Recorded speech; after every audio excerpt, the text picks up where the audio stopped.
I have to share a little experience I had a long time ago, but since we're on stage, it's kind of fun.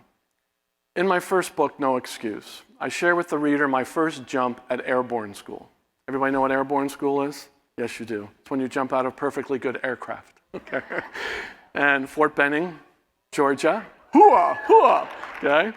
So, I share with the reader in the prologue of the book the first jump, just to set the stage for No Excuse. Not whining, not blaming, not complaining, just taking charge.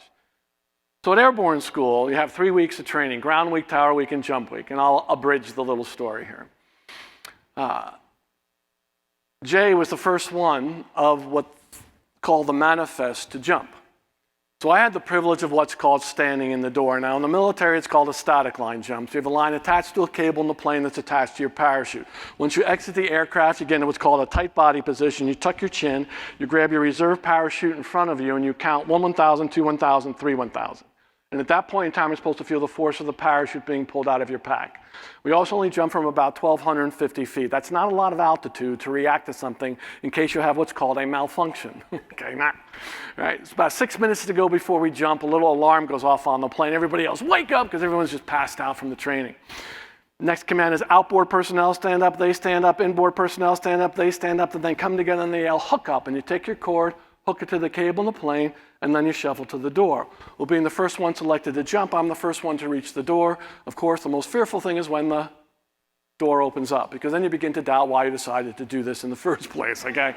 Now, again, once you exit the aircraft, tight body position, tuck your chin, reserve parachute in front of you, 1 1,000, 2 1,000, 3 1,000. From that point in time, you're supposed to feel the force.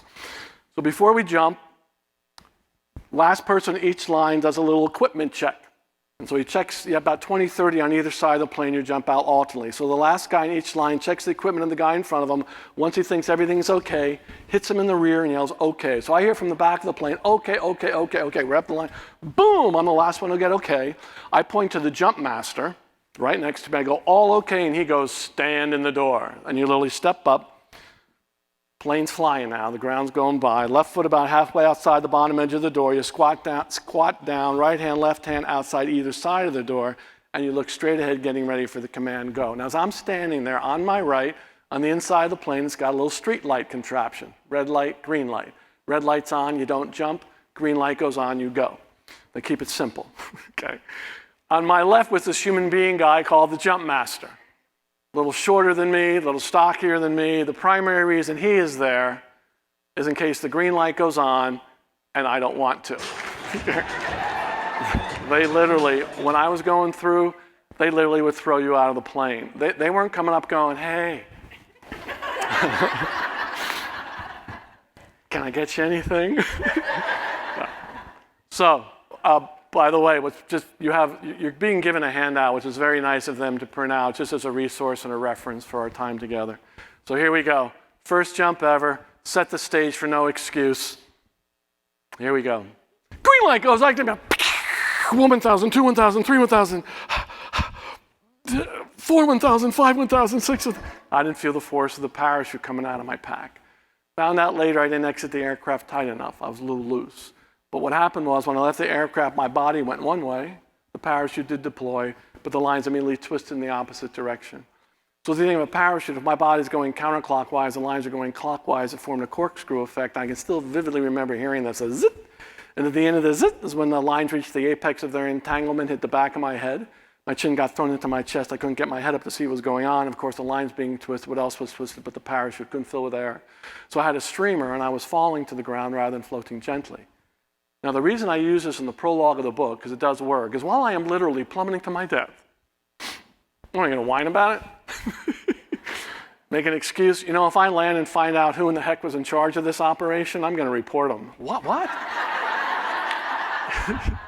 You know, if I land and find out one of my classmates packed my chute incorrectly, I'm going to beat the living tar out of them. No, of course not. And it goes back to those two types of people, right? Challenge, obstacle, failure. The first person does a little swan dive off that springboard of life into the why me pool. And then the second person, after they dive into the why me pool, the second person goes, hanging out in this cesspool probably isn't the best thing for my health, my career, my family, my future. And they pull themselves out of that little quagmire, that little cesspool, reflect on what they went through, and realize that what they went through was an opportunity to learn and to grow. How I got out of the parachute thing, I am with you today. But thank goodness I paid attention to the emergency procedures class. But all I had to do, believe it or not, was bicycle my legs. You might say throw out your reserve parachute. Last thing you want to do because of the possibility of it getting tangled in your main chute. So the analogy I can give you, you've been on a swing, of course you have. You spin yourself up on that swing and you get that feeling of torque. Wanting to pull the other way, that's exactly what it felt like. And as soon as I began to bicycle my legs, it's called angular momentum, I began to spin in the opposite direction, the lines had tangled. So you can imagine I began to bicycle quite quickly, to say the least. And I'm spinning, and just like on a swing, the lines untangled, bam! I got snapped back and forth. Of course, the lines becoming untangled. The parachute became untangled, filled with air, and about 10 seconds later, I landed and hit the ground. So there's my little parachute story. So kind of fun. Woo! Back.